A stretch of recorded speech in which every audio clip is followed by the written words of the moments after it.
These long dog days of summer, I mean, we just made it through a heat wave. Mama was parched through this heat wave. I was hitting up Dunkin' every single day, and I will continue to probably for the rest of my days, but especially this summer. Dunkin' is helping everyone stay cool this summer with its lineup of refreshers. These drinks are packed with bold, fruity flavors and served ice cold. It's amazing. Dunkin' refreshers are the perfect afternoon pick-me-up. I like to start my morning with them personally, and then sometimes I go back for a second one because I'm just feeling crazy. They come in a variety of delicious flavors, including fan favorites mango pineapple and strawberry dragon fruit. And then for a limited time, there's black cherry and there's pink pineapple. I'm going to tell you something right now, and it's a bold claim, let me tell you, but I stand behind it. Pink pineapple will change your life. It is so good. It has me feeling like I'm sitting in a pool, resort side, just living, honey. It's so yummy. Try your favorite flavor with green tea, sparkling water, lemonade, or Dunkin's all-new limeade. I haven't tried the limeade yet, but I'm going to. Usually I get my drinks made with green tea and occasionally lemonade, but I do really like the green tea. Or if you don't want to build your own, try one of Dunkin's curated refreshers like the Cherry Lime Ricky or the Ultimate Pink Daydream. The Cherry Lime Ricky, scrumptious. I could drink like 3 of these a day. They're so freaking yummy. Head to Dunkin' today and find your favorite refresher. Dunkin' refreshers contain less than 1% fruit juice. Limited time offer. You know what's really terrifying? That unfinished college degree lurking in the background, just sitting there, waiting for you. That's where Southern New Hampshire University comes in. With flexible online degree programs, there's no commuting, no rigid schedule, and no more excuses. Plus, they have some of the lowest online tuition rates in the U.S. Visit snhu.edu/morbid to learn more before your degree becomes just another story about what could have been. Chilling crime cases are mysterious, but finding coverage shouldn't be. With the State Farm Personal Price Plan, you have options and can personalize your plan to help create an affordable price so you can get back to cracking all of life's bigger cases. Talk to a State Farm agent today to learn how you can choose to bundle and save with the Personal Price Plan. Like a good neighbor, State Farm is there. Head to statefarm.com to get a quote. Prices are based on rating plans that vary by state. Coverage options are selected by the customer. Availability, amount of discounts and savings, and eligibility vary by state. Hey weirdos, I'm Ash. And I'm Elena. And this is Morbid.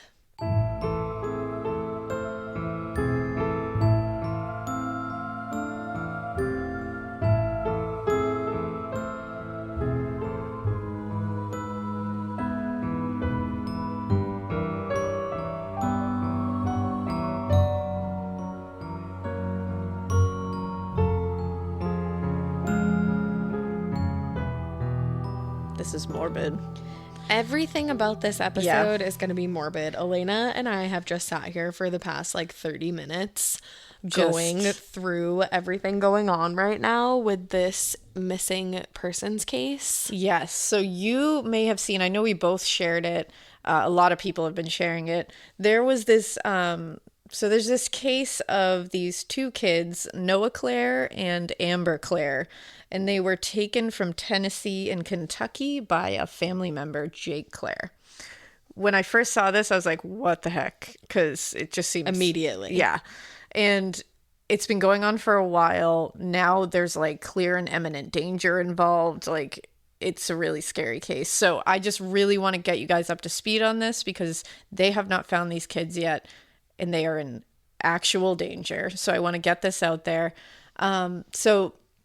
We're talking about Jake Clare, who's 35 years old. He's believed to have abducted his 3-year-old son, Noah Clare, from Gallatin, Tennessee. And he's also suspected of abducting his 16-year-old niece, Amber Clare, from Kentucky. Now, Noah's biological mother, Amanda Ennis, had dropped him off for a visit with his father, Jake. That was on Friday, November 5th. Yeah. Which I didn't realize it was that long ago. No. They had an every other weekend kind of arrangement with the father. And when he was supposed to bring him back on Sunday, November 7th, he never did. Now, the entire time that little 3-year-old Noah was with Jake, he had stopped, the both of them had stopped responding or communicating with Amanda, the mother. She was getting nervous. She wasn't hearing from them, wasn't able to get in contact with them. So she tried to get help because she's a mother, and nobody would do anything. They basically told her it's Jake's weekend with him. Mm-hmm. He can do what he wants, which is fucked. Yeah. If you believe that your child is in imminent danger, and like no matter if he's on custody or not, like can we just go do a welfare check? Well, and it's also like, okay, he's not responding. Like, that's a problem. When you're co-parenting, you both need to know where your child is at all times. Like, that's just something that needs to happen. And is that not is that not what you would do? Is a welfare check? To me, it sounds like this is out of the ordinary. Mm-hmm. So for her to say they don't do this, he doesn't like just go incommunicado with me. Like, it doesn't happen. This is concerning. That should be looked into. If it's this is not something that's always done, if he's always one that just cuts off communication during his visits, right? Okay, I understand that sucks. But clearly there was something that happened here that made her feel anxious about it. Yeah, and that's her fucking child. So go check on him. I feel for this family, so like my heart is breaking for them now. So they were unable to do anything. But when it came time for him to be dropped off, and he didn't drop him off, that's when they could finally move. No, Amanda's quoted as saying, this is the mother of Noah. She said, quote, I immediately start freaking out. I call my family. We try to contact the police and they wouldn't do anything for us because it was Jake's time with Noah. So it wasn't until Sunday at 6 p.m. when Jake was supposed to bring Noah back that they could really do anything. They had police cars there waiting. I had my family there with me waiting, and he never showed up. I can't imagine how she felt like sitting wherever she was waiting for her baby to be brought back to her. No, this is just like really just breaking my heart. I can't imagine this. And Amber, 16-year-old Amber Clare, also went missing from her home in Kentucky. Now, her mother, Jamie Bravada, said, quote, I can't handle it as much, so I end up crying and send her a message on Messenger just hoping she sees it. We're searching for her, waking up in the morning and trying to find her. She was initially labeled as a runaway. And they said that she ran away willingly because they claimed from notes that she left that seemed like she was going somewhere.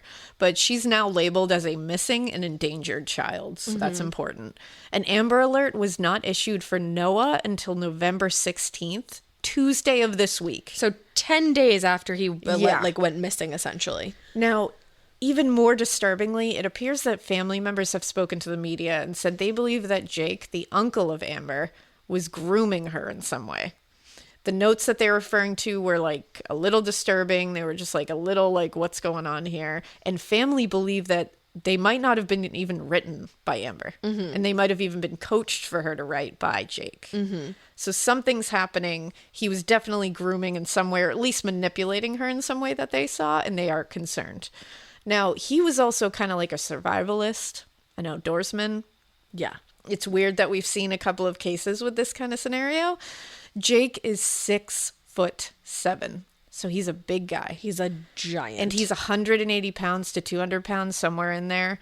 And he's like well built. Yeah, he's a strong dude. He's a tall guy, so he's very hard to miss. You're going to be able to see him. He has blue or hazel eyes, brown hair. He has very distinctive tribal tattoos on his left arm and shoulder. And they're big, very out there. And his right arm also has another distinctive tattoo. On his right forearm, he has Clare, C-L-A-R-E, tattooed on it. Now, police have issued 2 active arrest warrants for custodial interference on him. And this has also been upgraded to an especially aggravated kidnapping, which is important because this can only be issued if the child is in imminent danger of serious bodily injury or death. So this is serious. This needs to be like, we need to find them. Red alert. Now, little Noah Clare, who is 3 years old, he's 3 feet tall, 5 inches. He's 40 pounds with blue eyes and brown, like curly, adorable hair. He's adorable. He was last seen wearing gray sweatpants, a camo shirt, black jacket, and black shoes. Amber Clare is 16 years old. She's 5'7", about 140 pounds. Green eyes, darker, dirty blonde hair. She is diagnosed with epilepsy and left home without her seizure medication, which is really bad and something she would likely not do in her own volition. Right. She's thought to have a cell phone, though. They don't know for sure, but they're thinking she has a cell phone, which is why her mother is saying she's messaging her, trying to get her attention. Now, he had been spotted, Jake, in a 2005 silver Subaru Legacy with Tennessee plates, 42MY10. And it had like bumper stickers all over it initially, like covered with them. Yeah. He took those off, which is very unsettling to me. Terrifying in and of itself. But recent developments are that car has actually been found. So Tuesday, November 16th, so just this week, just yesterday, it was located abandoned in San Clemente, California. Now, disturbingly, it's clear children had been in this car. There was a car seat. There was a car seat. There were instant meals, instant milk inside. I mean, a ton of camping gear, things of that nature. I mean, piled up, blocking the back window. Yeah, so like much stuff. filthy this car is. And the car itself was filthy, caked in dirt and mud, and all of it was left in the car. Yeah. Like the meals, everything. So I'm like, are they on foot, or did he have like some kind of connection to get another that's car? what I'm worried. Like, I'm that's just where so this worried. whole thing gets super weird. And Amber's mother said, quote, "If Jake was watching this, he needs to just step up and do the right thing and bring them home. He's not going to be able to take care of them forever." And I hate these things so much. Like, I hate them so much. First of all, I'm just like, my heart is breaking for these mothers and these families, and just like not knowing. And to hear that it's been upgraded to like, you know, these kids are in imminent danger of serious bodily harm or death is, I don't know how they're And it said because of recent developments. Yeah. And it didn't obviously specify what those developments are, but I can't even imagine. I'm so... I just like, it's breaking my heart. It's like killing me. It's like, you know, certain cases just like jump out and grab you. And then when you see it, and this was just one of those, it's like the Summer Wells thing that just like, you're just... And in the same jurisdiction. Yeah, which is strange. And it seems like the Amber Alerts got screwed up, and there was, you know, they were requiring certain criteria for it, and it was just delaying things. And I think like, we need a revamp on that criteria. When a kid is missing, who gives a shit if they are a runaway and you end up with egg on your face because you put an Amber Alert out for a runaway? Why wouldn't you just do that?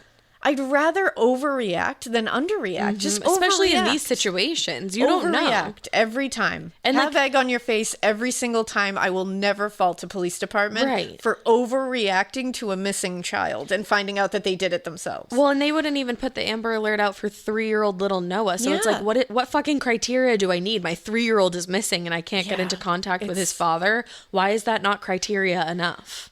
This is a very frustrating one, and it's like really bothering me. I'm just so hoping that this has a happy ending. It's like, I really hope so. Everything in me is hoping for a happy ending, but please keep an eye out. If you were in the California area, or if you were in that area, the San Clemente area, you cannot miss this guy. You can't miss him. Look out for those tribal tattoos. They are hard for him to cover up. Yes. Look out for little Noah. He's got beautiful curly hair. Yep, little curly haired boy. This guy's 6'7". And if you go on any of our social medias, we've posted photos of them too. So please look out for them. I'm just really hoping that like enough people can get these kids home to their families, because it's breaking my heart when you watch those poor mothers, especially.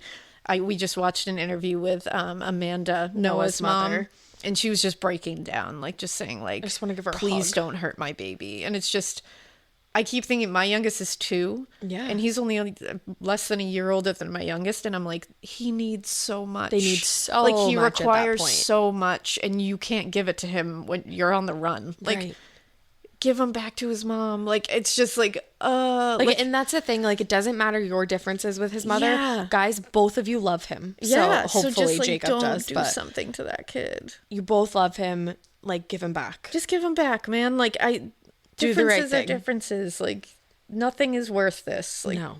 And you just hope like he does the right thing. So everybody be on the lookout for that. If you see them, let me give you a place where you can inform that you have seen them. Hold, please. Anyone with information on Amber Clare or Noah Clare's whereabouts, please contact the Gallatin Police Department at 615-451-3838 or the Tennessee Bureau of Investigations at 1-800-TBI-FIND, FIND. Yes. So make sure that you contact those if you have any information or spot them. And hopefully we will see them home and unharmed very shortly. I really hope so. Because this sucks. So big time. we are thinking of their families. And that's with that horrifying beginning to this case, we're going to go into more horrifying stuff. So I'm sorry, I really don't have a lot of Listen, we told fluffy you in the beginning, segues. it's morbid. This is definitely a morbid one, but we both felt it was really important to get that out because it's been bothering us big time. Now, we're going to go back to talking about William Bonin, which I'm sorry. I'm sorry we're going to do that. Yeah, thank you for that. I apologize. It's not something I want to do. Now, when we last talked about this dillweed, your home should show off who you are. Now is the time to boldly write the newest chapter in your home story. And your main character? It's Ashley. Ashley has styles that balance timeless appeal and modern trends to bring your personal look home. Yes, these are well-crafted and affordable pieces with eye-catching design, but they're also built to stand up to real life. With features like stain-resistant performance fabric, options that are incredibly durable, easy to clean, and stain-resistant with machine-washable covers. Plus, Ashley provides fast, reliable, white-glove delivery right to your room of choice, so you can style your space without any stress. Ashley was nice enough to send us a bunch of new pieces for my pod lab at my house, and when I tell you they deliver it to your room of choice, unfortunately they did have to deliver to the attic, but they could not have been nicer about it. I got, or was gifted, I should say, the Revion Lake sofa and love seat. It's in this like olive colored velvety fabric. It's so nice.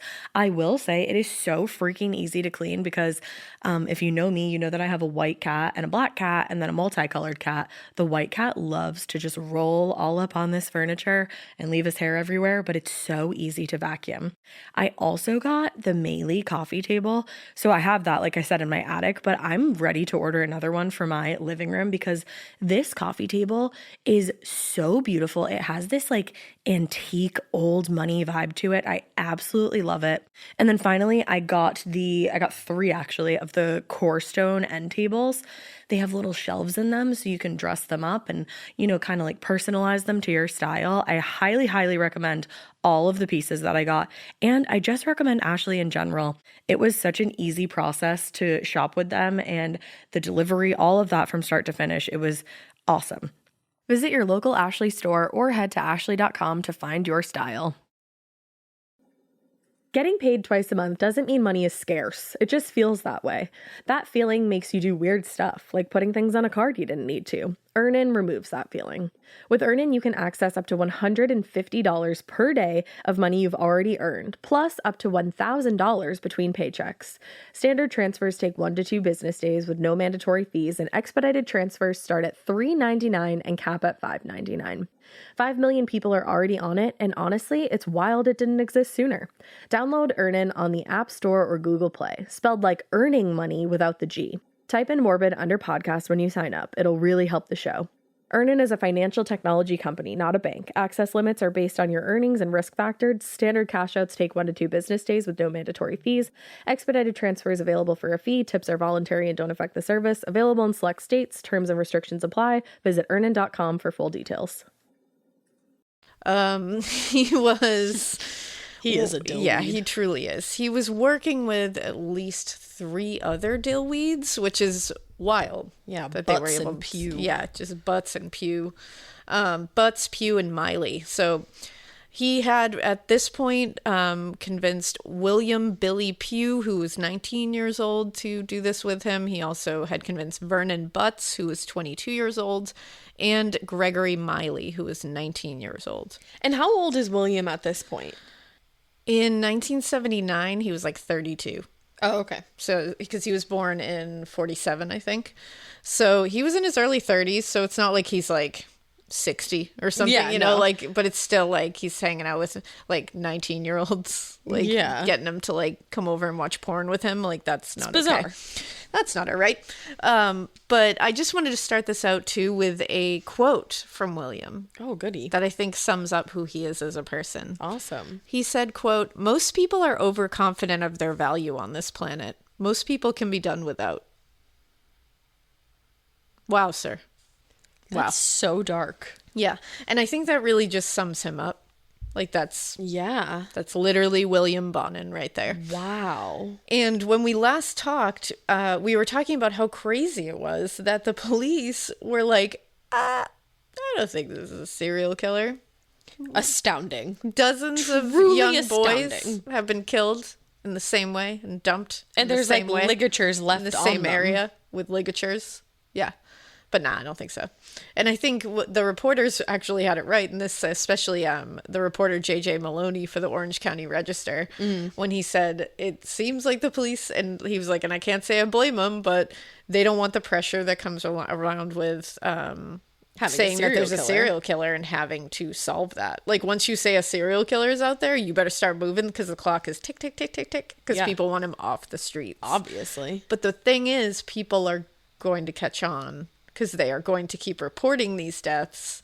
People are going to put people are going to be like, together. hey, is this the same person? And you can't keep telling them, no, there's no evidence of that. Because they're going to be like, but I see the evidence with my eyes. They're like, so but I 2 don't plus 2 understand. does equal 4. Yeah. So I think when we last talked, we said that it was J.J. Maloney who kind of like busted it open by publishing a story where he basically called out the police department and was like, you need to stop being scared of the public scrutiny that comes along with this And actually say handle it's a it. serial killer. And they were pissed, And right? yeah, because they were the ones that called him the Freeway Killer in that newspaper. And actually, it ends up that there's the Freeway Killers. But the police, like we said, were pissed. And one of the captains on the police department, the Los Angeles County Sheriff's Department, said, I believe it was the Orange County Register that started all this. This has built up and created a lot of fear about a killer or group of killers. And there is no evidence substantiating any of that. Now, at this point, the press had Bonin feeling like a rock star. Of course. He loved it. He loved that he was noticed. In fact, he would go through and cut out any article that was about him, and he would put it in a scrapbook that he kept in his van. Wow. In the glove compartment. Wow. Mm-hmm. He had a literal scrapbook of all of his cases. It's like that the movie that we just watched together with Leto. Oh, The Little Things. Yeah. Yeah. That's him. Just like that. I know. You wonder if they like took little bits and pieces from different cases. Yeah. Because that's definitely. I mean, I know that the Hillside Stranglers like to keep certain like little scraps I was gonna say there. So it happens a lot. Because they love it. And I it's mean, one of those BTK, things- look at all of them. They love that shit. Oh yeah, and it's one of those things too that you see in the movies, and you're like, do they really do that? Yeah, you're like, And no. they really But do they that. really are that stupid and Like lame. they're definitely jacking off to those like clips, Oh, and for it's sure. so weird. That's what they get off on. That Yeah. everybody is freaking. They love the panic and the fear that they're causing. and that they're the ones. Yeah, they're causing it. terrorizing. They love it. Now, April 11th, 16-year-old Stephen Wood was found dumped in an alley. So this is after the newspaper articles came out. It was near the Pacific Coast Highway. He had been abducted after a dentist appointment, and he was raped, beaten, and murdered. And the last thing he said to his mother that day was, "See you later, alligator." Oh, stop it! And his mom she said, "In a while, crocodile." And that was she the last did. thing they said. Now, this is really sad because his older brother ended up killing himself on Bonin's birthday 9 years later. Whoa. He was so devastated by what happened to his little brother, he couldn't get over it. Oh, And it's like really sad because that's horrible. these things don't just affect like the immediate people involved. It's like no, they these affect cause everybody in the family. just ripple effects and tidal waves that go out so far to everybody in their lives, and they don't care. Because it's one thing to lose your brother. Like that in and of Yeah. itself is horrific and terrible. Then to lose your brother at the hands of a sadistic serial killer who raped and tortured him. How do you ever move on Reconcile from that. that? Like, Yeah. what are the stages of grief involved with that? And yeah, because that's the thing. It's like to know that he suffered. That And immensely. that he was in fear and that you weren't there to help him, even though, of course, you couldn't be there. But like as an older sibling, you always feel like you want to protect your siblings, you Yeah. know, like, or as a parent, you always want to protect your children, to know that there was a moment where you couldn't protect them from the monster can't under their imagine. bed that came to life. Right. Like, I can't even wrap my brain around it. Now, that was April 11th. April 29th, Darren Lee Kendrick, who was 19 years old, was abducted when he was promised drugs by Bonin and Vernon Butts. So they were in the car together. Vernon was definitely the like one that was with him the most. Yeah, it seems like that. Now, Darren had it particularly bad. Oh, no. He was raped, beaten, and killed, but he also suffered a different kind of torture. He had a stab wound to his spinal cord with an ice pick. Oh my God. The ice pick was stabbed into his ear. Yeah. He also had chemical burns on his mouth, throat, chest, and stomach and face from being forced to drink hydrochloric acid. What? Yes. Which sounds like the Hillside Strangler kind of shit. It does. It's Or like they were like- just like trying different Like things. experimenting Right. and shit. Like, and from everything I read, it seems like everybody who knew Bonin, like these guys who did this with him, said he loved it and he wanted it to get worse and worse every time. Because he said the more that they screamed, Yeah. like the more fun he it was enjoyed for it. him. That's Yeah. so fucked. Yeah.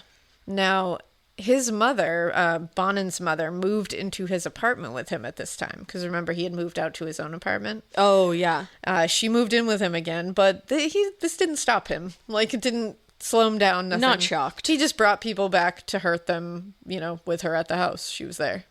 Stop. Who knows what she knew or what she heard or what she didn't hear, but... Well, she's an abusive piece of shit too. I mean, I was going to say she's the piece of shit who sent him She, to like, created live this. with a literal known pedophile and, like, sexual abuser of children. and they So- like beat their children regularly. Oh, yeah. So And didn't, like, feed them, didn't do anything. So yeah, it's like... so whatever. She sucks. I can't exactly think that she was just like, oh no, what? Oh, I how had terrible. no idea. But whatever. Now, at this time, began like a kind of relationship with a boy, an 18-year-old named Lawrence Sharp.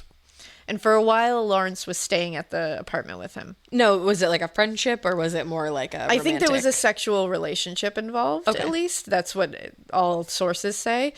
They seemed fine. They seemed like normal. People who saw them said that everything seemed fine, like despite the age difference. Yeah. But William said he just woke up one day and decided that he was tired of him.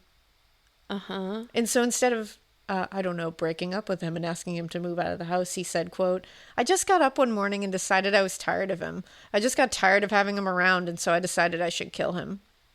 No. And so he did. He did kill him. He killed Lawrence Sharp, and he dumped him into a trash can sometime in April or May of that year. This guy's a monster. He is so scary. Like the disregard that he just has. He is And he had no remorse till the very end. Nothing. Through right up to the point they stuck that needle inside of him. Didn't He give was a like, I shit. literally don't give a shit. he very much was created though. Oh, he That's was the a thing here. destroyed human being. Like, there was no humanity in this guy. Like I don't feel bad for the adult, but I feel bad for the child. Yeah, you always feel bad for the child. But then the adult, you're like, no. Right. I Like you can't. need to get some counseling and Because work something's through gotta this give here. and not murder people. And I mean, during his trial, even the lawyers were like, yeah, you can blame it on child. Of course, there's clear evidence. Nobody can argue that he had not a horrific childhood. Right. And that he was severely damaged by it. But he knows the But- difference between right and wrong. And they said people have gone through even worse. Of and they course don't they grow have. up to rape and abduct and torture and murder young boys. It's just Absolutely. not an excuse. Like, it just doesn't, I you mean, can't say it. we just covered the case of Nona, and she Yeah. was She was sexually abused as a abused by her child, father. and she turned it around. Exactly. And she turned it into a thing where she was helping other people. Which is She was- exactly what you can Yeah, do. she was turning it into like a positive thing where she was going to show people that they didn't have to deal with this. Right. Now, finally around this time is when the police were like, you know what? We might have a serial killer on our hands. Oh my gosh, you don't say, guys. Yeah. Who knew? Because they were Crazy. like, you know what? Wild. Yeah, nuts. They were like, he's starting to strike at least once every 2 weeks. Jesus at least. Christ. He was pow, pow, pow, pow, pow. That is the scariest Yeah. thing. I can't imagine like being a young boy living in that. It's literally just like Oh, yeah. John Wayne Gacy, like people like young Yes. boys in Chicago, because Drew's dad literally Yeah. lived in Chicago That's at that wild. point in time, was John Wayne Gacy's like target victim age, and he told us, he was like, it was so scary. It must have around been that so time. strange. It's like During the Boston Strangler case, my mom was literally living in an apartment in Boston. You could open with a fucking credit card. With 3 other girls, and their lock was busted because they were just like starving artists at the time. And she said could literally open the door with like a credit card, like just kind of like scoot it in there and jimmy it open. And then they would also like stack up glass bottles in front of the doors as their makeshift alarm system. So if he tried to get in the door, they would at least hear him. And like have like a little head start. And she was like, yeah, it was scary, but like you just live. And I was like, Ma, are you kidding me? Like, Ma's had like, we've said it before and we'll say it again. Ma needs to be on the show because some of the shit that woman has lived through. And she's including just like, us, to be honest. Yeah, you know, I know, right? She's lived through all of us. Plus many other things. Yeah, it's once every 2 weeks this was happening. They were finding bodies in this scenario. And that is wild. And at this point, there was like the Sunset Strip murders going on, the Hillside Strangler, the trash bag murders. There's all kinds of shit. Like California was wilding at this point. As soon as you said that, I just heard the intro to California Love in my head. It was not California Love. It was California Terror. California is really scary. Yeah, it was really scary then. So the various places he was dumping bodies all finally got together, all the jurisdictions, because that was part of the problem too, is different jurisdictions. They don't mesh tough well for them to come together. Good for them though. Okay, they finally did it. Because I was going to say, it's tough for them all to put those big heavy egos to the side. Seriously. And start being like, hey, maybe we should save some lives instead of swinging our dicks around. So finally, they got together. And just picture like multiple police departments like, whoa! That's literally what it was. And finally they were like, let's put those things away and let's get together and actually look at the evidence and, I don't know, save some children from being murdered. That would be a great idea. That's what we should do. So they did. They pooled their evidence in an effort to stop this. And they created a task force, like they always do, that focuses on this. And they were ready. They're like, let's catch this freeway killer. Now, luckily, they did run into a little bit of luck because William Pugh, one of his accomplices there, tried to steal a car on May 29th, 1980. Of course he did. And he got caught. Good. Uh-oh. Dumbass. While he was waiting for trial, he saw that there was on the news, he saw that there was another body found. And he knew it was the freeway killer. He knew it was his friend William Bonin. So he's gonna try and get out of this. Hey, lawyer, I know who did that. And they were like, excuse me? And he was like, yeah, it's William Bonin. I can tell you everything you want to know. So he didn't implicate himself. I was going to say. But he said, hey, like, I know who it is. If you give me a better deal, I can tell you everything.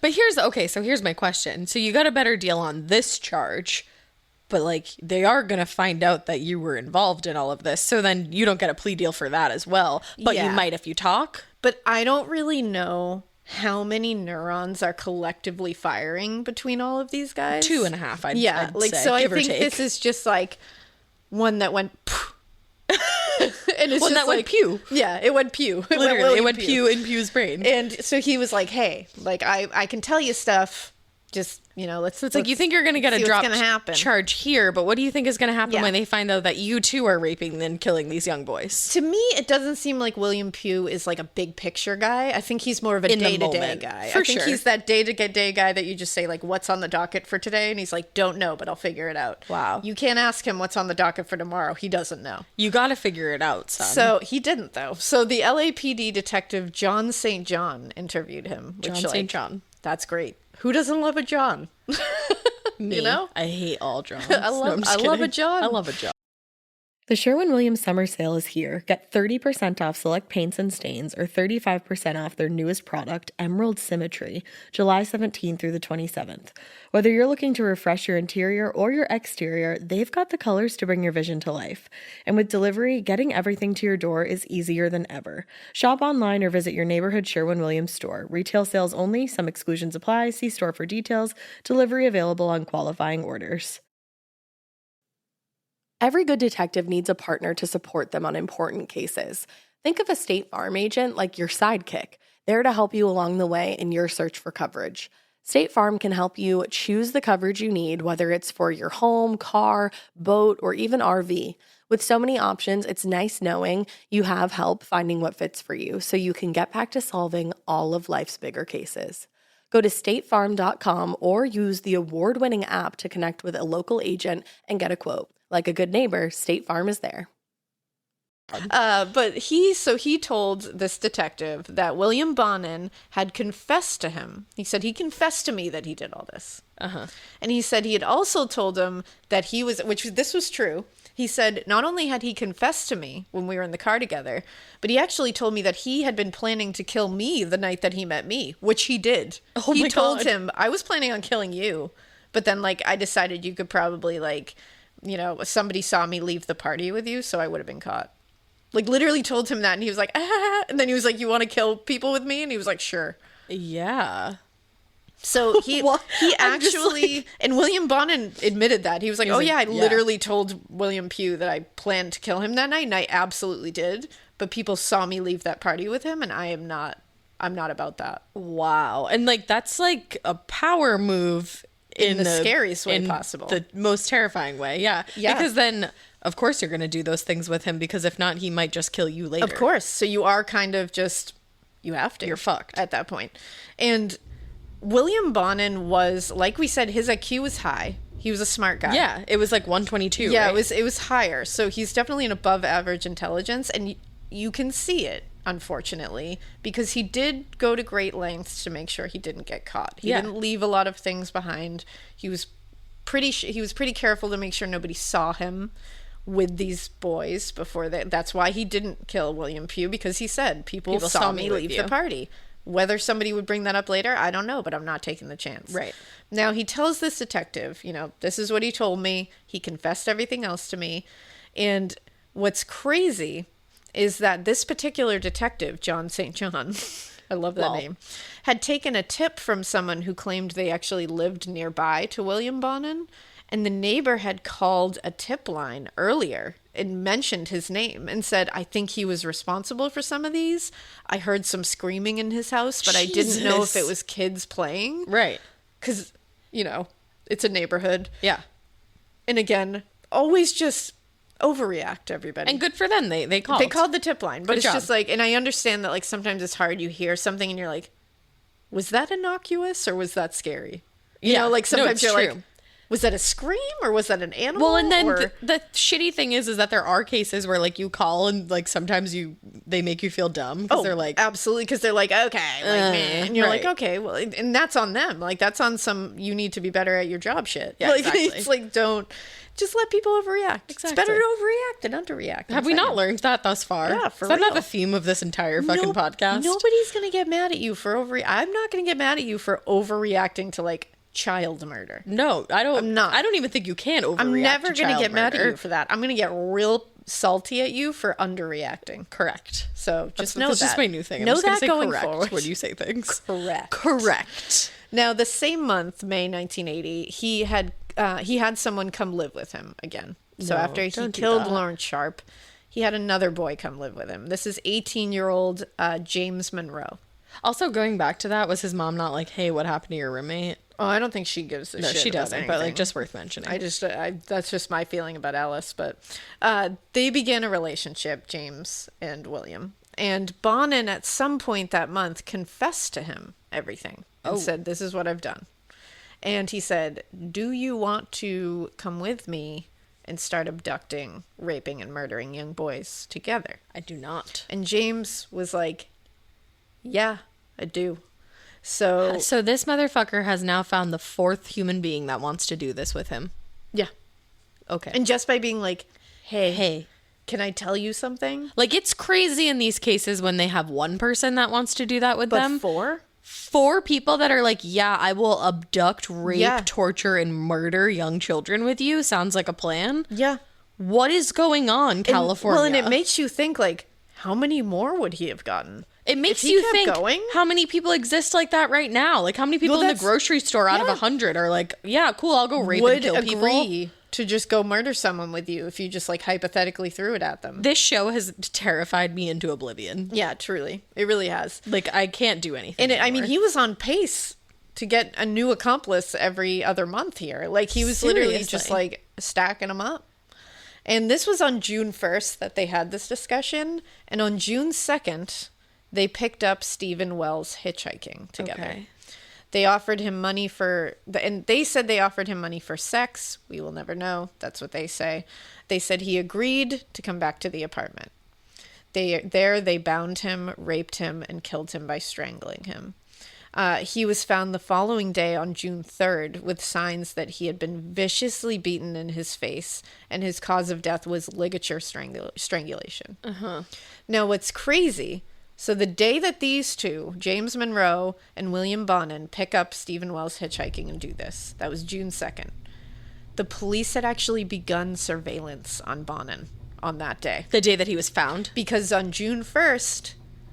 that was when they were talking to William Pugh, and that's when they got all this information. So by June 2nd, they started the surveillance, and that was the same day that he picked up Stephen Wells, but they had started the surveillance either like right after it. Dude, this really does mirror John Wayne Gacy. It really does. Craziest ways. Literally 24-hour surveillance was started the same day he killed Stephen Wells. That's wild. They just happened to miss him. Like, that's nuts. But, like, surveillance means you don't miss something. Like, yeah, you're like, not guys, supposed... Like, the whole point of it is that you, like, don't miss you, like, get everything. Yeah. You, like, surveil. Like, quick tip for next time. Just write that down. Surveillance means you watch them. Forever. A lot. For the whole time. 24 hours. Thank you. Like, please. So, June 11th, they were following him because he's on surveillance. It's already June 11th at this point and they don't have anything? June 11th, and because I think he had, like, laid low for a few days. I wonder if he started catching on to it. He might have. They said they didn't know if he knew or not, but this kind of makes me think that he didn't. So, okay. June 11th, they were following him in an unmarked car, and he was alone in his murder van. Okay. He's just driving around through Los Angeles, literally prowling the streets, staring at boys on the side of the street. They watched from the unmarked police car as he stopped and talked to 5 different boys, trying his best to get them into his van. They all refused. Who knows if they found something off about him or they just didn't need a ride, but those 5 got away. They were behind him and followed him the whole time until he pulled into a parking lot. And there, he managed to lure a 17-year-old boy named Henry into his van. Mm-hmm. Now, they kept following him to another place because they're like, oh, shit. Where's he bringing Henry? So they're following him, but they don't want to, like, attack right away because what could happen to Henry? So they're like, they got to play it right. You don't want, like, a hostage situation. Exactly. So they follow him to a more secluded area where he had parked the van, and they hear struggling and screaming inside the van. So they descend upon the van. Like, they are just like, we got to go in there. When they break in there, Bonin was literally raping Henry. Oh, God. And they grabbed him immediately. Now, inside the van, they found all the tools used by Bonin and his accomplices. They found a lot of blood stains all over the interior. The inside of the glove box, they found the scrapbook with all of the articles cut out. It was in the car? In the glove box.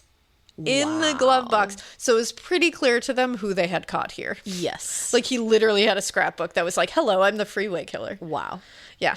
The boy survived, Thank luckily, God. but was obviously traumatized physically and emotionally from the whole ordeal. He was taken to the hospital, checked out. He was released. Okay. Bonin was arrested immediately, and he was interviewed by John St. John several times. Now, each time, he said he had absolutely nothing to do with the murders. He didn't even own any of the things in the van.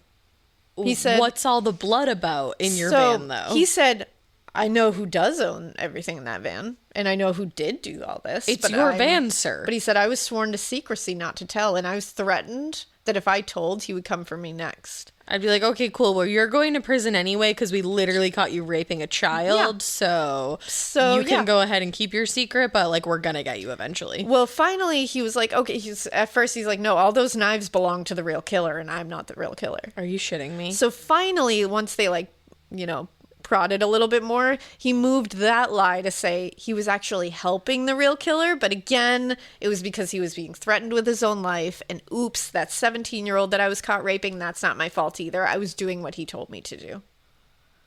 Oh. Yeah. You just rape people because other people say so. Okay. Now, luckily, none of this is working, obviously. No, because the police are like, know. It's like that TikTok sound that you're like, are you shitting my dick? Yeah, it's literally, are you shitting my dick? Like come on. They knew this was a bullshit story and that this guy was the Freeway killer.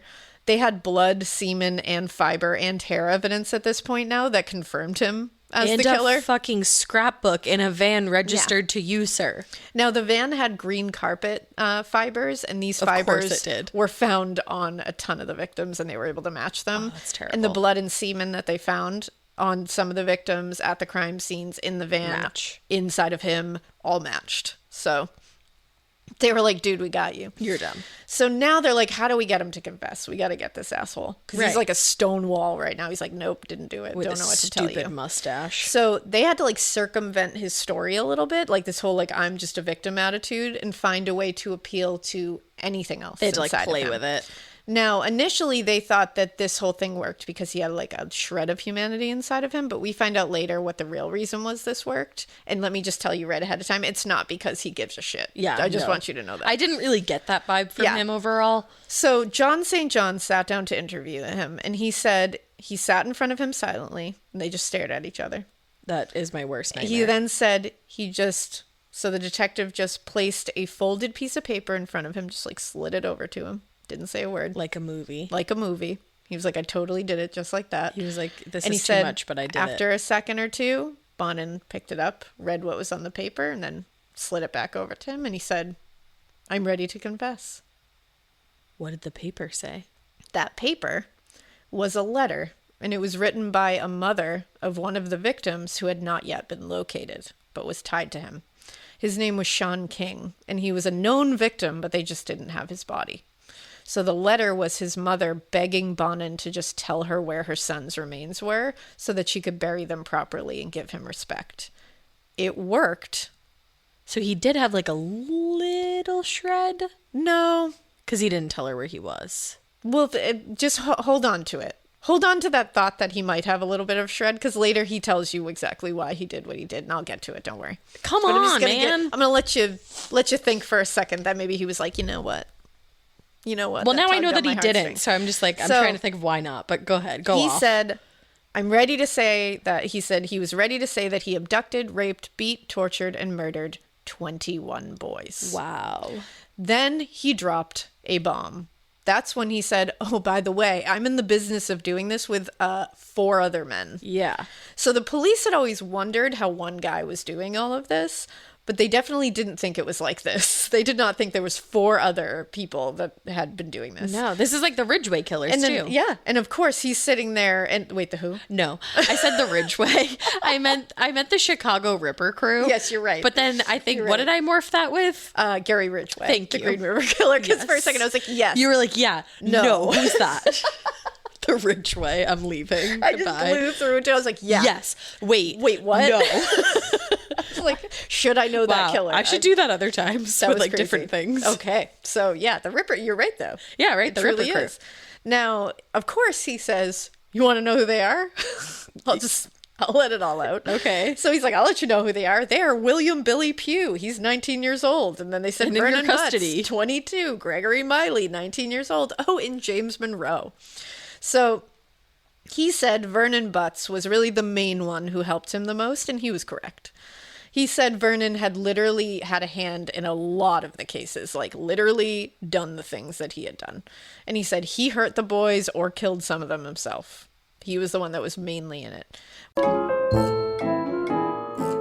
When he gave interviews to the media after they announced that he was the guy, because as soon as he was announced as the Freeway killer, he immediately was like, I will give interviews to the media. Sure. Oh, of course. Let's talk about it. Why do you think that they were like, they like totally pinned it on him and not 5 of them collectively?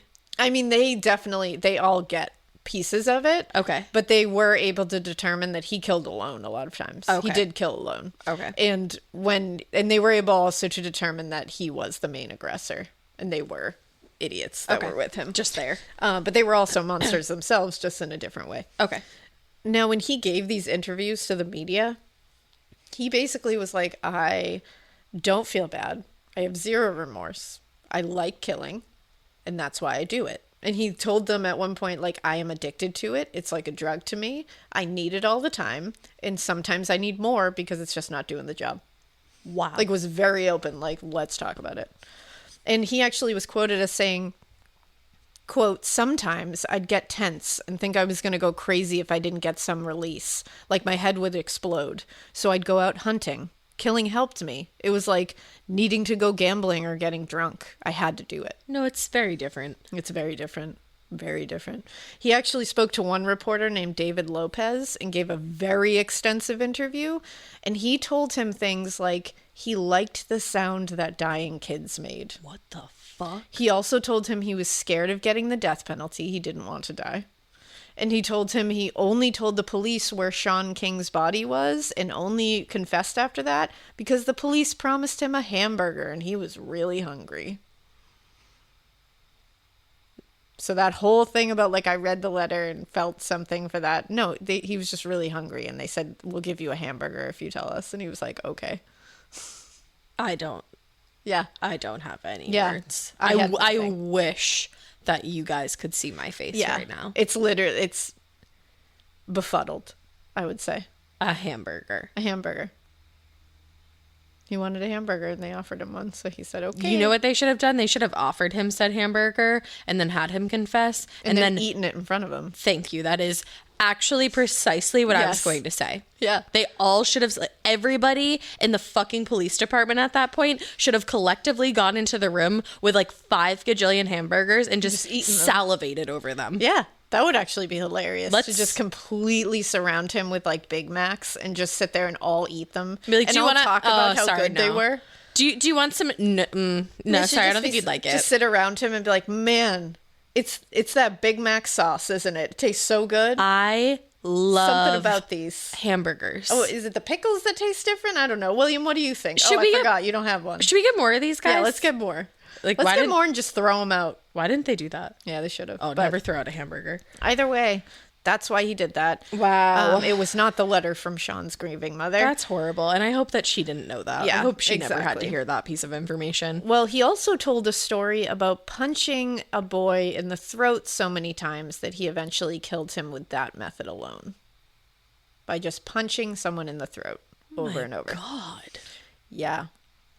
Another quote from one of his interviews is, quote, "They were trying to stop me from stabbing them and I would just stab. Just stab. I stuck them in different places with the knife because I didn't know where to stab. You know, I didn't know where the vital organs are." Okay, let's have some real talk, just one-on-one for a second. I know you know this feeling. You start your period and the only pad that you have available is uncomfortable. It's like crunchy and weird. We can literally start our car from our phones, but we're still settling for crunchy, uncomfortable pads. Girl, listen, when you're looking for softness and protection, Kotex has you covered. They are changing the game with a completely redesigned lineup of pads and liners that are designed around what women actually want, like Kotex Bamboo. Kotex Bamboo has a 100% bamboo-derived viscose top layer that provides ultra-soft protection, which means you don't have to worry about feeling itchy or uncomfortable. It's like the worst feeling ever. It's gentle on the skin and it's made without fragrance too. Check out Kotex.com for more details on the new and exciting launch of Kotex Bamboo, available in regular, heavy, overnight, and daily liners. Every flow covered. Now available at retailers nationwide. Anything like that. Okay. That's him talking about just stabbing someone to death. That he was like, I don't know. I didn't know where anything vital was, so I just stabbed around until I found something. And then when you hear because I heard the audio of it, he is so dead. Just like cavalier. Just, I don't know. Like when he says it, he's like, you know, I didn't know where the vital organs were, like anything like that. Just like he's talking about a grocery list or something. Just It's like so very whatever. like even like Ed Kemper though, like talking about like literally brutally murdering people, and he just says it like, oh yeah, and then I went to the grocery store and I bought 3 apples to make an apple pie. One of the scariest ones is Dennis Rader when he's confessing in court. If you watch that, that's one of the scariest, the most clinical, most removed confession I have ever seen. It's so scary. And he rattles it off like it happened yesterday. He can remember every fucking detail. Oh, of course, because he like, wild.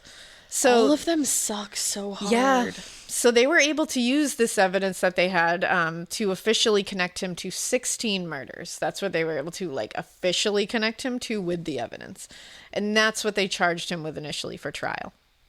They did believe he did the full 21 and that he was actually responsible for committing at least another 15 on top of it. I was going to say, because when I looked him up, it said that he was believed to do like 36 or something like that. He was at least 21 that they could definitely say he did, but I think they only had the real concrete evidence for the 16, but then 15 more on top of the 21. Wow. And what is really fucking shitty is that he was never able to be officially linked to more because they didn't have his DNA on file anymore. Why? His DNA is gone. Evidence was destroyed and lost, and they can't. Oh, and he's dead now. And he's dead. So That's they can't go fucked. back and link him. With DNA at least. Now, How do you lose that DNA? Honey, we are talking about a specific department here. The Lapida. No, they had to extradite James Monroe back to California because he had actually skipped town. Of course But he did. He was an idiot and they caught him immediately. And he denied everything, but they were able to charge him with at least the murder of Stephen Wells. Because he was around for that one. I think that is the only one he was around for, but they were able to charge him with it. Now, July 25th, they were able to search Vernon Butts' home. And they found evidence to connect him to at least 6 of the murders. Wow. He's a fucking idiot. He was arrested promptly, of course, and he said he was there for a lot of the killings, but he did not actively participate, and he didn't want to. You just wanted to be there. You're just there. Okay. And he said Bonin threatened his life. They're all telling the same story, and that's why he did it. And now this story shifted in a ton of ways, because he said he had no hand in the torture, rape, or murders. He said he was just there. Then he said, okay, maybe I hit a couple of them, but I didn't rape or murder them. Then he said, okay, I did rape some of them, but no, I didn't murder them. Then he said, just kidding. I actually did torture one victim completely, but I did not kill him. And then he said, actually, nope, I just drove the van around the towns and cities while Bonin was in the back doing literally everything himself. So I take it all back. I didn't do anything. I just beep, beep. I just drove the van. And then he said, nothing. Good. Mm-hmm. Awesome. So he ended at the beginning. Full circle. Again. Yeah. Full circle. You actual So they were moron. like, hate you so much. They also picked up Gregory Miley and discovered he was suffering from at least some kind of mental illness. They never released what. I don't know if he was ever diagnosed with anything. I think they just basically said that he was not of completely sound mind. But did he get charged? He did get charged. Oh, okay. And he did not get an insanity plea. He didn't, nothing like that. Oh, okay. So it's in every report I saw, so I felt it was important to put out there. But again, there is no diagnosis. It was not used to put him in a hospital or anything, so I don't know exactly what it was. I mean, murdering people makes you pretty mentally ill. So. It certainly does, so I'm not exactly sure, but he did eventually plead guilty to his involvement. Now, in January 1981, Bonin had a hearing, like just one of the preliminary hearings, and he pled not guilty. Why? You already confessed. So everybody was like, what? Because he talked to the press. He admitted everything. Right. And now he's pleading not guilty. How I think does he that was work? just being a dick. I don't know. And the same month, January 2nd, Vernon Butts was arraigned, and he pled not guilty as well.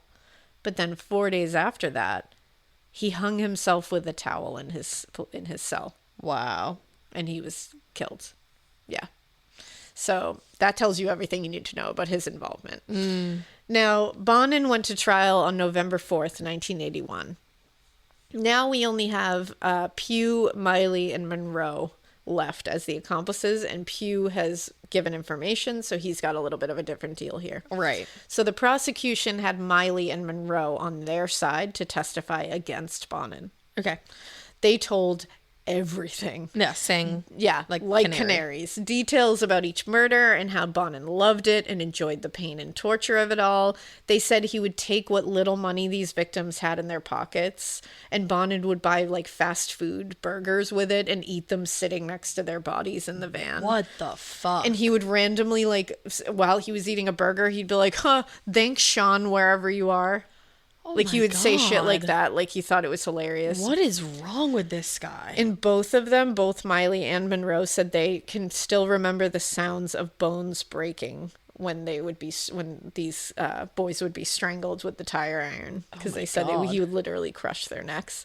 And they both were able to say what these victims said in their last moments. They also confirmed that some of the boys' genitals had been removed and tossed into fields. Jesus.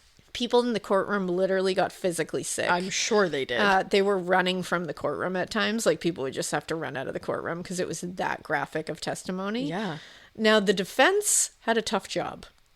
You don't say. Being the defense attorneys of William George Bonin is probably not awesome. He had fired his original lawyer, the court-appointed one, and he hired William Sharvett and Tracy Stewart. They knew they had to at least try to say he didn't do it, but they knew this was going to be a long shot.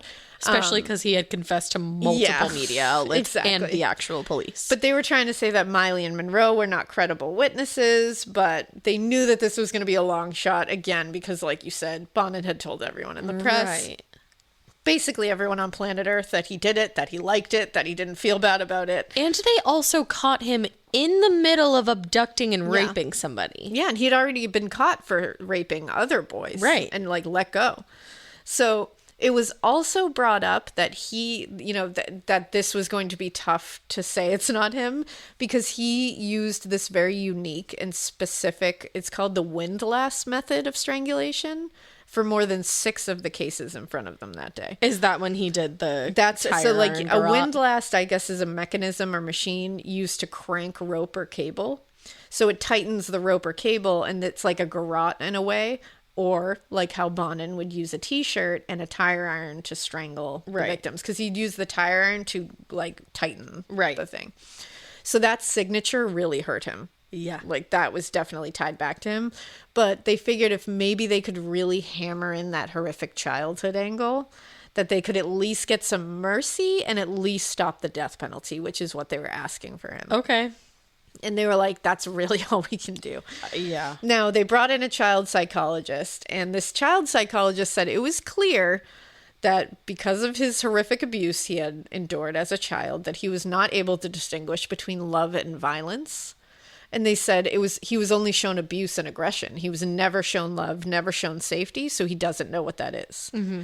But the prosecution brought in a psychologist who said, yeah, sure. I've also talked to him as an adult, and he's a legit sadist, and he just likes to hurt boys. He was not remorseful because he said he liked it, and he didn't care that it was wrong, but he knew it was. So he is able to distinguish between right and wrong, and he does know that love exists. He just doesn't care. He doesn't want it.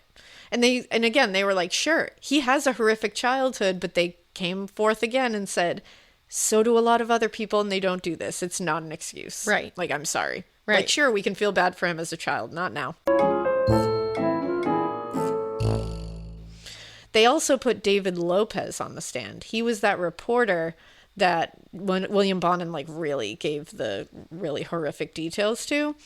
And he went on that stand and he told them everything that he told him, that he loved the sounds of kids dying, not giving a shit about the letter from Sean King's grieving mother, punching a kid in the throat until he died, and being scared to die himself. Apparently all of that worked. Because January 6, 1982, he was found guilty of 10 counts of murder.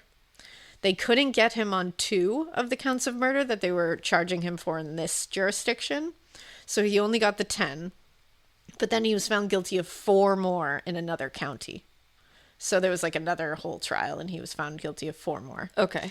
So he ended up being found guilty of 14 out of the 16 that they tried him of.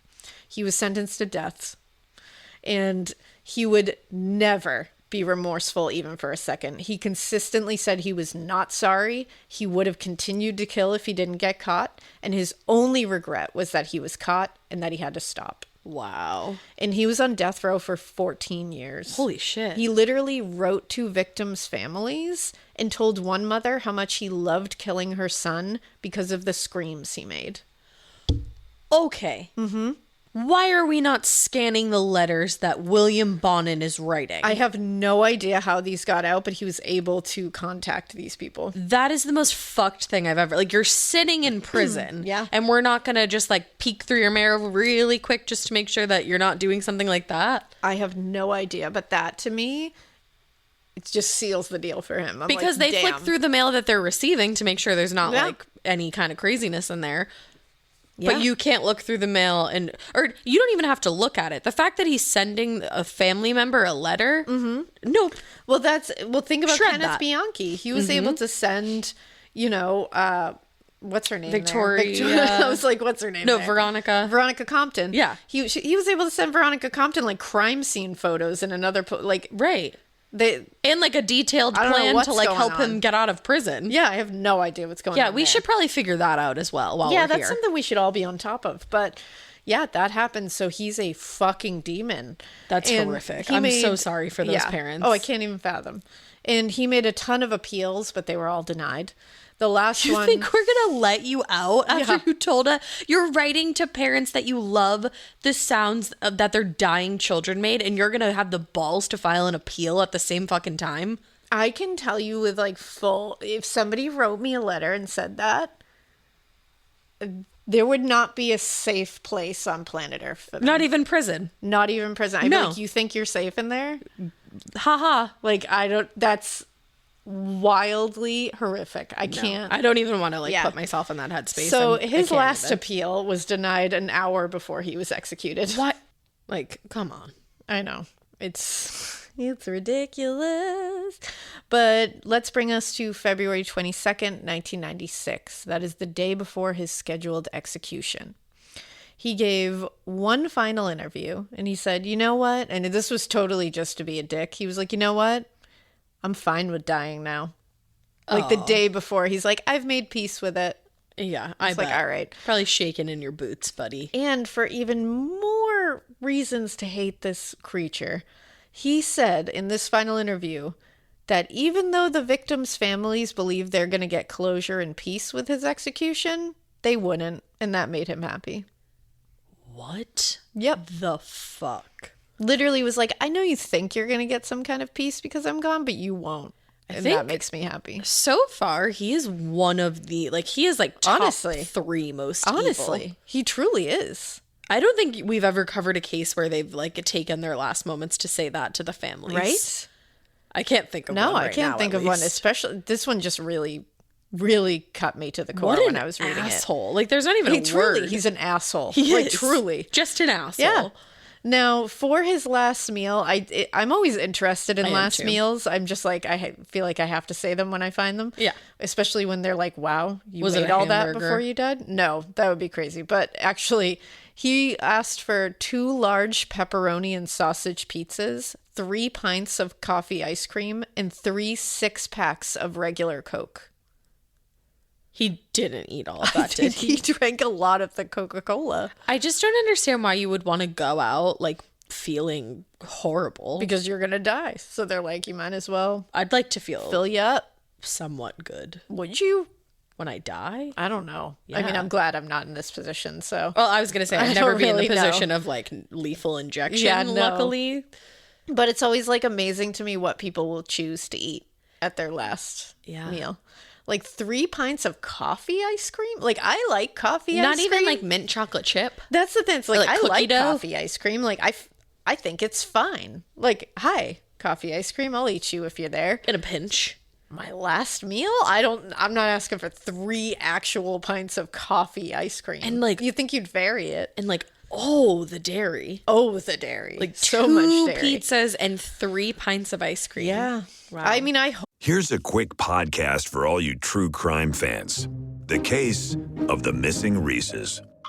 It was me at the store with my mouth. Motive? They're Reese's. What was I going to do? Stop myself? Tune in next time to see if I do it again. Spoiler, I will.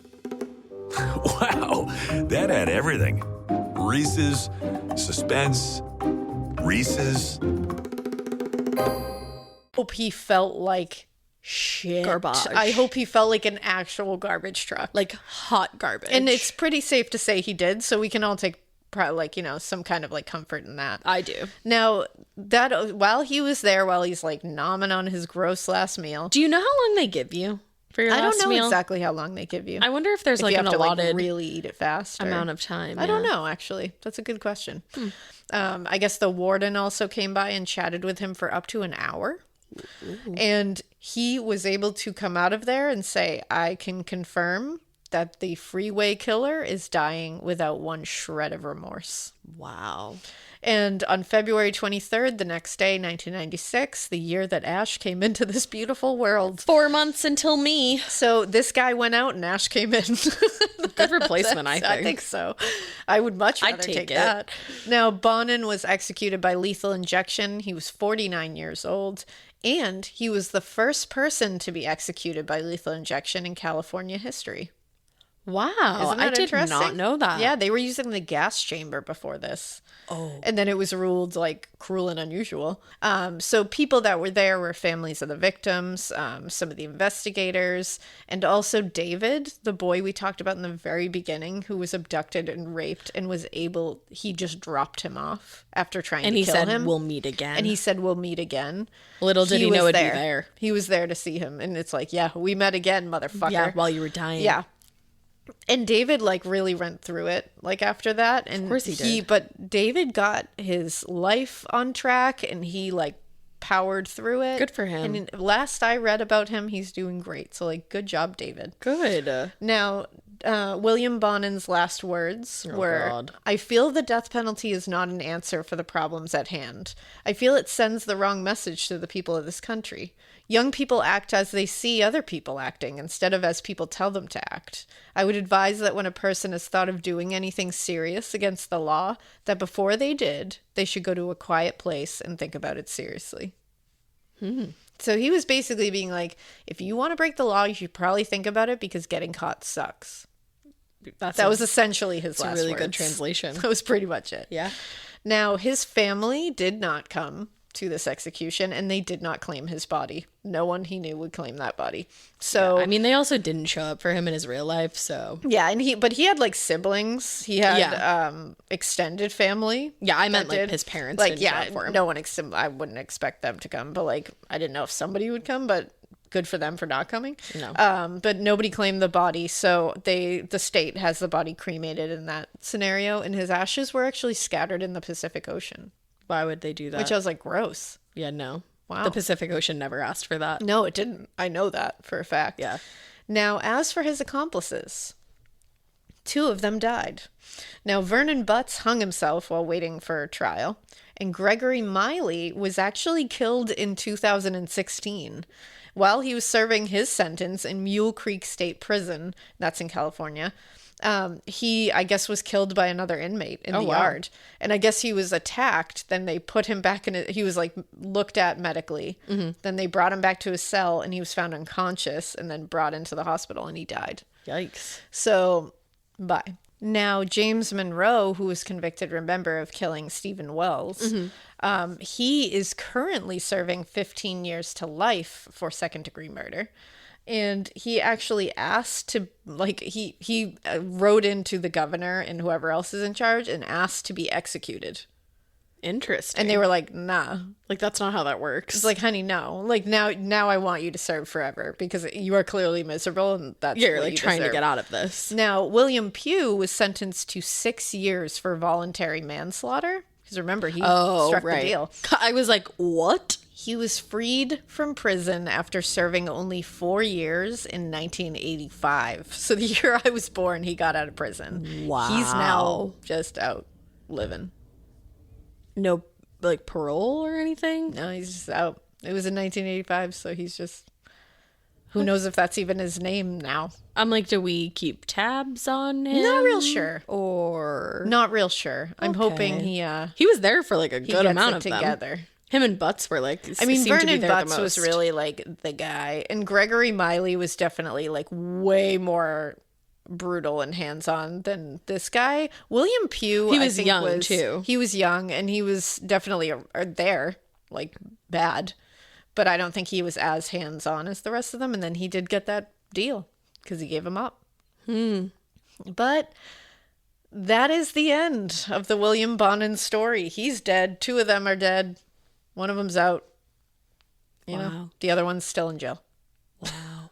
So That's where we are. That was the most. It was the most. It definitely was the most. You did the most. I did the most. This one, when I saw it, I was like, sorry, what? Yeah. I have to tell you, like, my case this week is also the most. Like, yeah. I think you so- mentioned what your case was, and I was like, Yeah, I did tell you. But I haven't looked it up. Okay, cool. I remember, like, I knew about... I think we watched I was going gonna to say, you and I, like, saw something about it, but I don't remember details, so I'm like... It's weird because I didn't remember details either. It was like one of the cases on the like suggest a case form requested a lot, and then I started going through it and I was like, oh shit. And you're like, oh no. Yeah. So get ready for that. Morbid And week.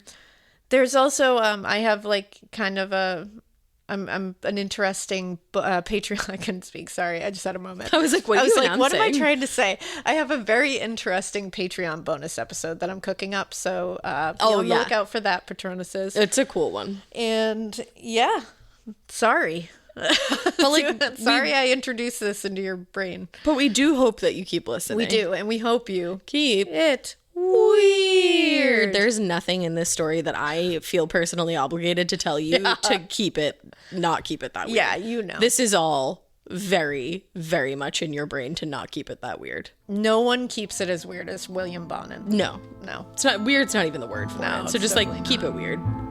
Bye. The end.